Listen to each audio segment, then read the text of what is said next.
Live from Big 12 Media Days, Joey McGuire was very clear. College players need contracts. Kalani Sitake had a different approach. This is a very special Big 12 squad.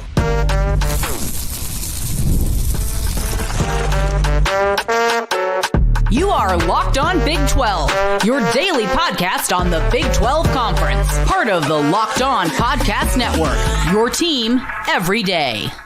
Happy Wednesday, everybody. Welcome to a Big 12 squad and a special edition. It is Parker Ainsworth of Locked On Cougs, talking all things Houston, Jake Hatch of Locked On BYU Cougars, and JT Wistersill of Locked On Utes. We are all live from the Star in Frisco at Big 12 Media Days, and we'll break down the biggest headlines from what we heard from Brett Yormark at the podium to a coaches roundtable that actually got pretty heated when the guys were all discussing the death of college football as we know it and where we should go to help regulate it. And that is exactly where we'll start. Hey, hit subscribe. We get to keep our jobs if you do that. Thanks for making us your first listen every single day as well. It was the roundtable to me that really stood out on today because it was Joey McGuire who says we need contracts, and then it was Kalani Sitake who immediately after said we need amateurism. He wanted to defend amateurism in college athletics as McGuire was talking about further building these borders around how you operate as employees of your university when you're an athlete. And that to me was maybe the most pointed thing that we heard in a day that didn't have a ton of sound bites to me. Well, I think you're right about that, Drake, because the biggest thing we took away from this is that these coaches have different approaches to this. BYU's been very adamant saying, at least the boosters have been saying they're not going to be outbid, but have Kalani Sitake say, hey, we need to protect college football and amateurism as best we can. I'm not going to lie. I kind of appreciated what Joey McGuire went with because I think it's more and more what Joey McGuire envisions versus what Kalani Sitake is envisioning for college football. Yeah, I think it's interesting what you get with these big, well, honestly, with like the roundtable, as you mentioned, I was surprised at several of the answers we gave. I mean, Kalani Sitake at one point even voiced like how he would be down for the non-conference schedule to be nothing but P4 opponents. You play someone from the Big Ten, the ACC, and the SEC. I thought that was an interesting idea too. So it was interesting to hear these coaches talk about it, and they do even like they have so much in common, but they have clearly different views of what's best for the sport too as well. And you know, with some of these NIL things, they are so fascinating, right? Because you get everything that's going on with Texas Tech swooping in, landing this 5-star offensive lineman that at one point we thought was Ohio State bound, Texas bound. Utah was trying to get in the running with that too. So it's just very interesting when you have schools that also have benefited greatly from an NIL, BYU being one of those, Texas Tech being another one, right? Like they have differing views. So I think it's very interesting. And we did get some spirited opinions out there, which I thought was a really good to see in a place where sometimes you do get canned answers. It was cool to see those coaches be candid instead. I will say, though, it rubbed me a little bit the wrong way, and I tweeted this out, too, that Scott Frost was kind of more the old school, older way of things, it felt like. And he also, in the same breath earlier today, said that, you know, he took the wrong job when he went and got a bunch of money in his payday. Like, that was crazy. Clearly, at some point in his career, he related to, like, go get the biggest payday, but not the kids, right? That they shouldn't get the biggest pay. That didn't rub me the right way at all. I did appreciate, I thought, Sitake wanting the old school way of thinking, but I will say it felt ironic given what we know about how BYU is building their roster, right? Like that felt a little odd as well. Yeah, I thought the coaches, by and large, in the first 8 were fairly uneventful. Maybe Scott Frost was the one that you point out and say, hey, he gave you that soundbite of saying don't take the wrong job. And you see all around us, coaches still talking to media members and giving their soundbites on their own. Joey McGuire gave a lot to individual media this morning when he talked to ESPN. And past that, I thought it was the roundtable that actually opened the guys up. And it sounds like Texas Tech is very much following the Big 12 model, being open for business.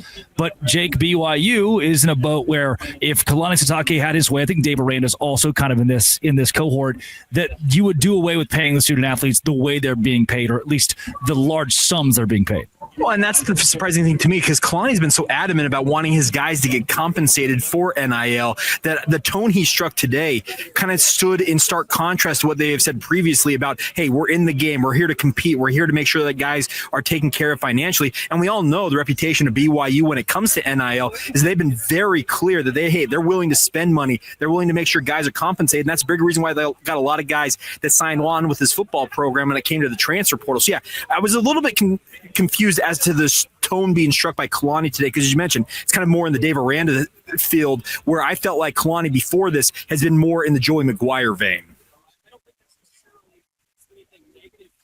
Joey McGuire, interestingly, so he speaks today, Tuesday, as we're recording this, like just a couple hours ago. He also they just signed a $5.1 million deal very publicly. Derek Shelby the agent was very front. Depends on who you talk. 2.3 maybe. Well, but the agent was very upfront about making it a 5.1 deal publicly, and I don't think Joey could have said anything else either. That's only been a couple of days, and when you factor in there's a holiday weekend, it's kind of the most fresh thing on our mind. He probably was the one who could, even if he actually felt that way, couldn't have done it. It's interesting to hear all these coaches talk about enforcement of the rules because McGuire's a guy we talk about. If there's enforcement of the rules, does that go well for Texas Tech, right? For Baylor, does that match? Some of these schools, if we do enforce the rules, which they say they want to, and they want to get under control and they want to get it regulated, but we've talked about this before too. How does the school then that wants that imposed not also get caught in the crossfires because they did something too? That's what makes this all so interesting. We talked about this a while ago with all the tampering stuff, right? About who's going to actually come out and say, oh, so-and-so tampered me. We did see a little bit Wisconsin and Miami have this lawsuit now, right? Of something there. So that's the start of this. But are we really going to see teams go at each other? And are we going to see these things be enforced? That's something that's going to be very interesting to see because in many ways, everyone loses. Yeah, and they just had a thing with Venmo talking about the new way they're paying players. And Barry Trammell, obviously the Big 12 legend that he is, asked the question to Brett Yormark point blank. Brett, how do you guys stay out of court in terms of the enforcement of this new NIL guardrails? And Brett, to his credit, tried to answer best he can, but at best it came off as, yeah, we don't really know. We'll find out because this is going to get tied up in court. NIL is going to get challenged in the legal system, and we may very well go back to what it was previously, even though we've just gone through this entire House settlement and having this College Sports Commission and the like set up. Yeah, the CSC was something that Yormark brought up a couple of times, and a couple of the coaches did as well, as possibly the governing body that will build that will build the regulations and actually, I don't know, Yormark didn't say punish, but a couple of the coaches have mentioned this accountability that they will bring. Actually, so Drake in that Venmo thing, he said the enforcement of this is going to be vigorous, and he said the punishments are going to be punitive. That's what he said. So he actually made some extra comments on that in that Venmo deal they just had. So yeah, he apparently finally has spoken out. He thinks it's going to be punitive, and he says enforcement will be vigorous. I think is the term he used. Yeah, that's the beauty of being at Big 12 Media Days, getting to hear the commissioner talk about Venmo and how they're going to pay players. In 2025, we have Venmo sponsoring a part of Big 12 Media Day. We've come a long way, I guess. We have, and if you ask Kalani, Sitake, we're rooting college. If you ask all of the Big 12 coaches that spoke in their 8-man roundtable today, then you're going to get the answer that we are rooting college football. It's the beauty of what we're doing. Chris Kleiman sitting to our left over here, hanging out. Yeah, I can actually see Drake right now, and I can confirm he is as sunburned as you all think he is over these streams as well, too. Always am. Coming up, another big thing Brett Yormark was very clear on: 5 + 11. Period. This is a very special Big 12 Media Days Big 12 squad. Today's show is brought to you by FanDuel. Why is it brought to you by FanDuel? Because it's just, whenever you want to get in on the action, FanDuel's right there for you, even in the summer months. So I'm a big baseball guy. I love the Texas Rangers. Even when they're not very good, I can go bet on the money line of the Texas Rangers when they're playing, specifically Parker's Houston Astros. And I can get money from FanDuel. You're already following the action, so why not make it a little more thrilling with FanDuel? I've been using it to track my favorite matchups as well. It keeps fresh daily promotions on ways to keep me in on the action. If you're new to FanDuel, new customers can bet $5, just $5, and get $150 in bonus bets if your first bet wins. Open the FanDuel app today or visit FanDuel.com to get started. Make yourself a same-game parlay and watch a bet ride into the 9th inning with FanDuel. $5 to get $150 if that bet hits. FanDuel.com to get started. Do it with FanDuel and do it today.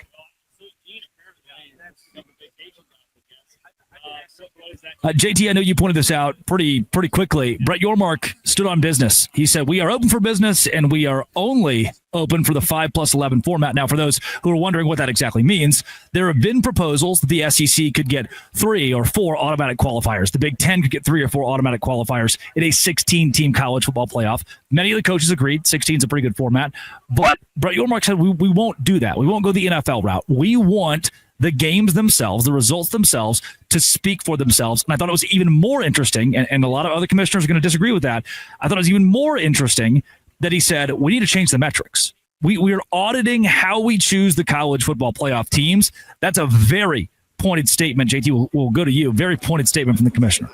Yeah, I've said before, I just think the notion of auto bids, like we're just going to give the SEC 4 spots. We're just going to give the Big Ten 4 spots. Like, I just think it's lunacy. I mean, you have to earn it. Like when these teams, and we just saw once again, what do we see ASU do? Nearly beat Texas. And that was one thing all these coaches were clearly talking about too. And it's like I referenced last segment too, with Kalani Sitake being down to play more of these Power 4 teams. These guys want to play like they want to play the best because they want to say, hey, you guys keep saying you're the best hypothetically, but let's actually settle on the field. So I've long said that auto bids would just be absolutely ridiculous and terrible for this sport, and I'm glad that the coaches agree that, hey, 5-11 model is the way to go, because that way you're getting your conference championship in always has to matter. I never want to completely cut the little guy out, and in this instance that's the group of 5, so I do think they deserve a spot. That Cinderella story needs to be protected. So yeah, I think that not Utah, Locked On Utah, but I do think that yes, it Utah, just benefits overall college football. Yeah, benefits college football in full.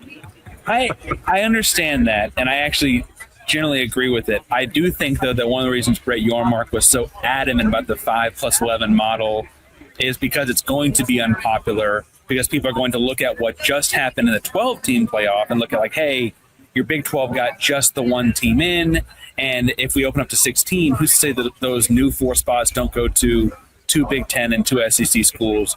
Guarantee yourself a second. Guarantee and like prove it that way, slow play this thing.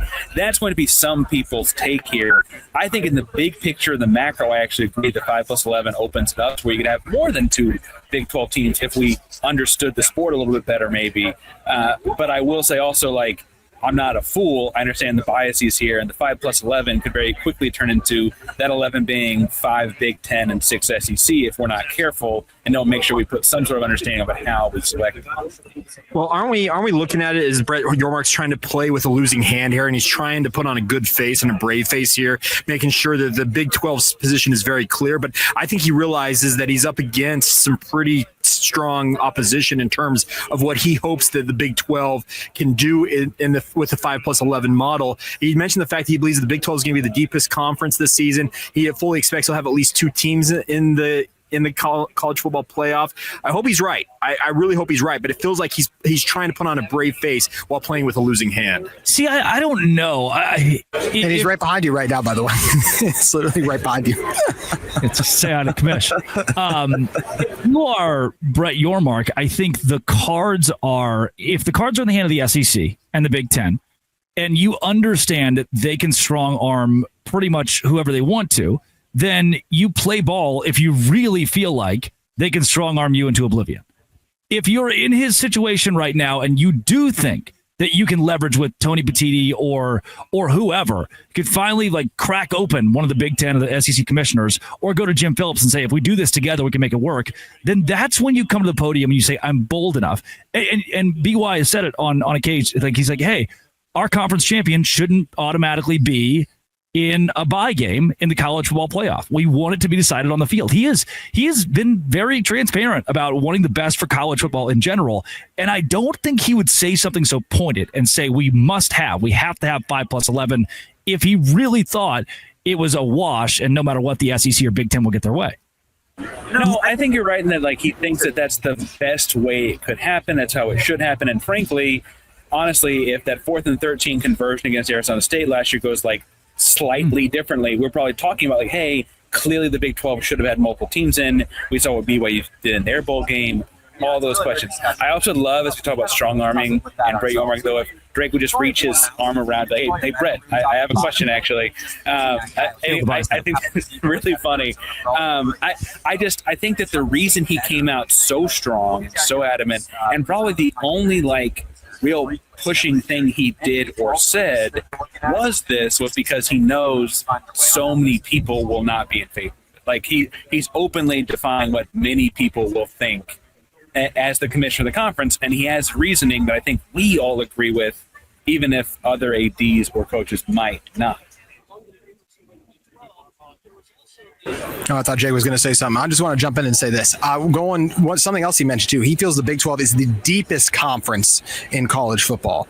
I actually don't know if I agree with that. Do you guys? Hold it. That's segment 3. You Hold didn't. it. We are in person. You still didn't give us a rundown. Like, I just want to make that clear. Because there are so many in person. Your commissioner's behind you, and we're trying to be a professional podcast, and you couldn't give me a rundown still. I should grab him, shouldn't I? It's the beauty of Hyman right there too. So. Yeah, it's the beauty To be of fair, sitting behind Jake is Avery what do you Johnson. expect Now him to what? write it off? Yeah, Everybody's here, dude. Like it's not this is just we are figuring this out as we go, and that's kind of part of the chaos of. Okay, well, let me Yes, just Jake? I just want to add. Here's the deal: the 5+11 model is, I think, the most, I guess, I want to call it American in terms of earning your way to win a national championship. If we're going to start handing out. Yeah, if we're going to hand out like 4 to the Big Ten, 4 to the SEC, well, guess what? That it becomes essentially we're just handing them out. I like the 5+11. You make sure that at least there's representation from across the 4 Power Fours. You give the G5 the representation, and then the other 11. Yeah, if the Big Ten or the SEC are the best conference in a given year, then yeah, guess what? They're going to get the lion's share of those conference invites, the actual invites to the CFP. That very well may happen every single year, but I still think it's the most, I guess you want to call it, American model is to have the 11 at-larges. I like that Jake stopped just short of calling the other models communism. He was very close. Very close. Very close. I love that he used just like American instead of using communism. He was like, "This one would be more American." The most democratic, you guys. That's what we'll go. Democratic. But there we go. here's what I will say, and I don't mean to we should probably get away from that actually with my next point, because I think that that's fair. I don't have faith, because we'll talk about this in December when they do the deal or whatever, I'm sure, that in this first year of it or whatever, the first year it happens, that we won't just get that, because they'll tell us about how, well, the SEC does this, the SEC does that, because of their preseason AP rankings that we've talked about ad nauseum, or because of the people that put in the NFL draft that we've talked about ad nauseum. And like, it's like they won't look at the fact that the class of 2026, that's a bunch of 5 stars, went to a bunch of Big 12 schools. They won't look at head-to-head. It'll be like, well, yeah, Houston played Oklahoma super close, but like, whatever, Alabama beat, or they'll do some other thing, which is funny because Oklahoma actually beat Alabama pretty bad. But I think that they're still going to fall back to that narrative in the immediate future. I think the big thing here that's interesting is that your mark, like so many things, is thinking about what happens after that. What happens after one of our schools wins a college football playoff, shall see Houston do it, right? Or whatever, and you're looking at like, okay, they showed it can be done. Now we'll get that second team. Oh, they both won a playoff game. We'll do that third. He's looking past that, even though in the immediate future, I do think it's going to hurt kind of bad.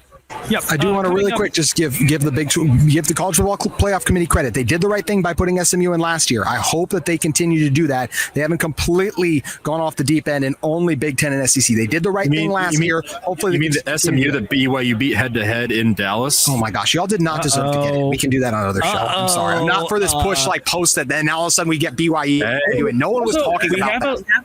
We got locked on SMU now. Shout out to that guy. That's true. There you go. Yeah. Hey, locked on SMU. Locked on ponies, right? Or locked on SMU? I don't know what they call something it. like that. Coming up, let's talk about the Big 12 being the deepest conference in college football, because I agree, JT Wistersill does not. This is a special Big 12 Media Day squad.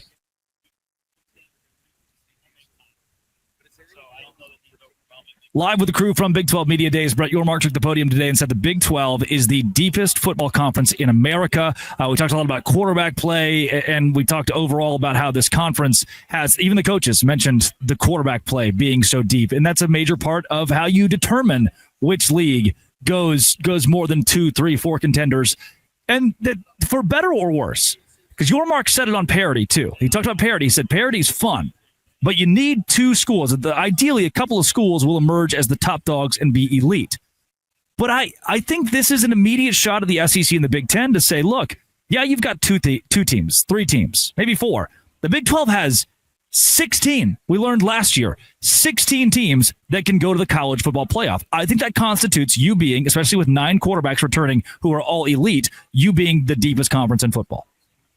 More than quarterbacks, though, to me. I look at it like this. And look, and once again, like what I have always been a proponent of is that the best teams deserve to get in. But I do think that's different things. We're saying like, hey, there are Big 12 teams that are better than SEC teams, and saying, hey, it's deeper than the SEC. I just look at some of those South Carolina, LSU. I do think the SEC is probably the deepest conference to me. I look at the level of talent they have, and I'm not trying to be that guy who all of a sudden sells out, but there's just been a lot of SEC programs that do have that power and that prowess where I say, hey, you can give the SEC when it's close gaps, we can give them the benefit of the doubt. But bad losses are still bad losses. That's where I get frustrated. Losing to Oklahoma, losing to Vanderbilt, those are bad losses. Those are bad losses. Just like there's bad losses right? Losing to Cincinnati last year wasn't great. And I know some good teams did that, but I don't think it's the deepest conference. Maybe I'm the only one here with the Big 12. I don't think the Big 12 is the deepest. I still think it is the SEC, honestly. It's how you define deep.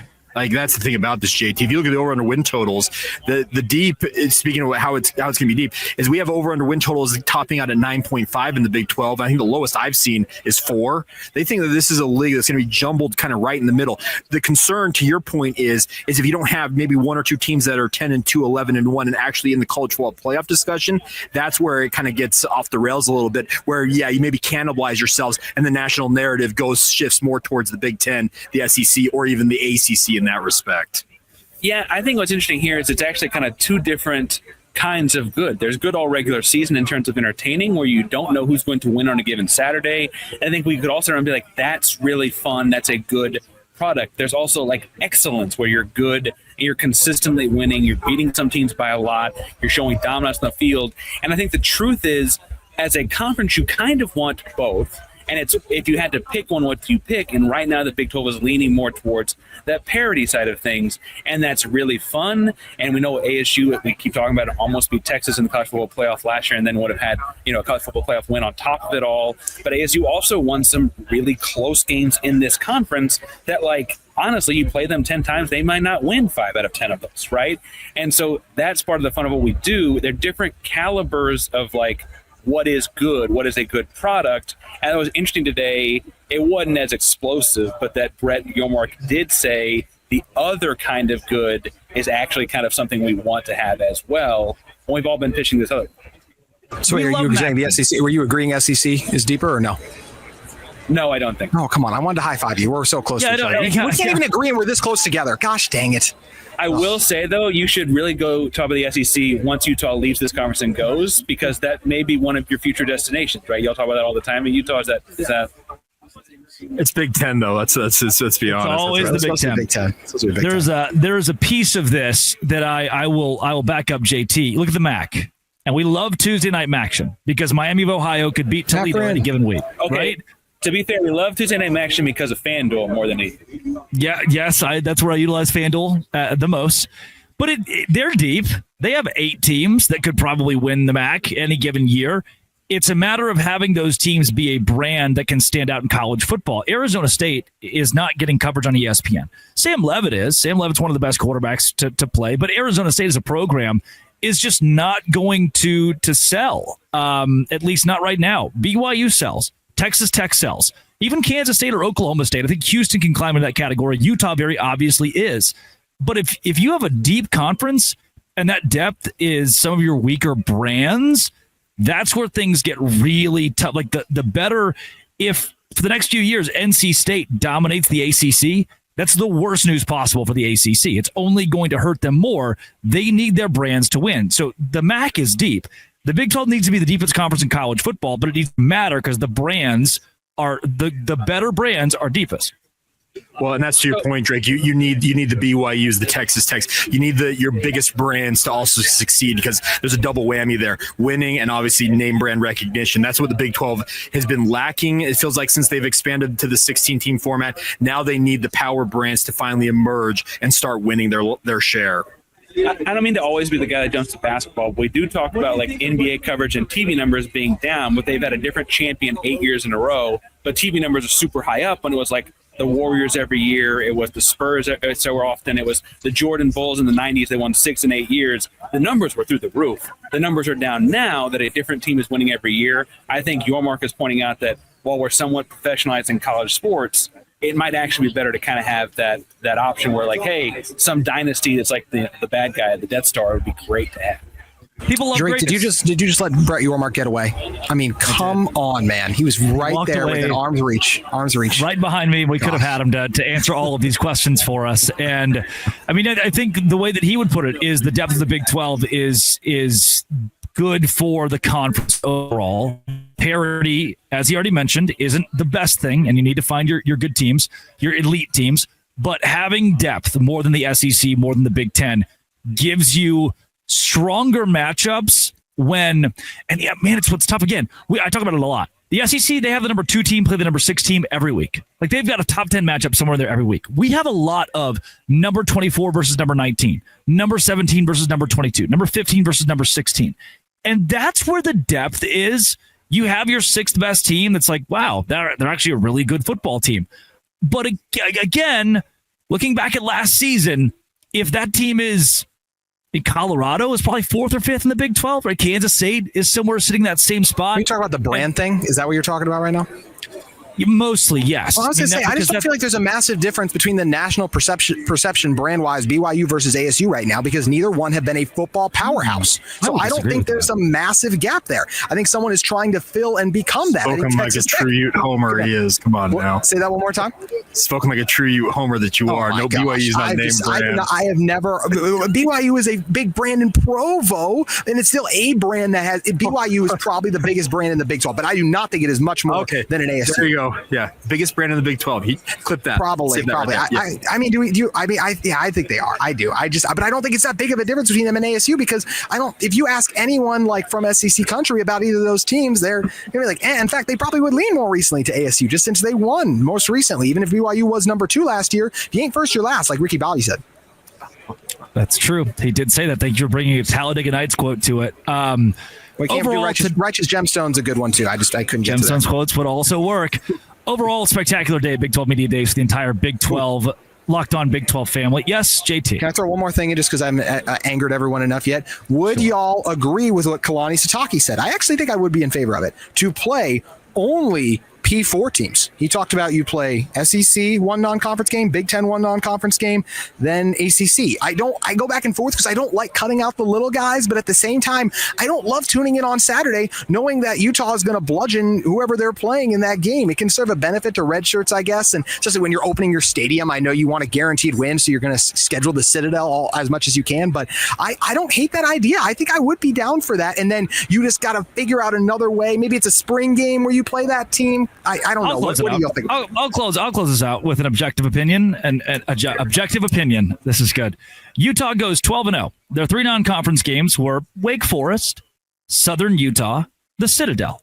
Utah goes 9-3. Their 3 non-conference games were Ohio State, LSU, and Clemson. One of those teams gets in the college football playoff. One does not. Strength of schedule doesn't matter in our sport the way that we think it does. And until that changes, keep whoever you want on your schedule. Make it as easy as possible because it's just about wins. Unbelievable day at Big 12 Media Days. Wrong. JT Westersill, Parker Ainsworth, Jake Hatch talking all things Utes, Cougars of BYU, Cougars of Houston, Cougars of BYU. This has been and always will be a very special Big 12 Media Days Locked On. Thanks for making our shows your first listen every single day. Dose Grande Squad.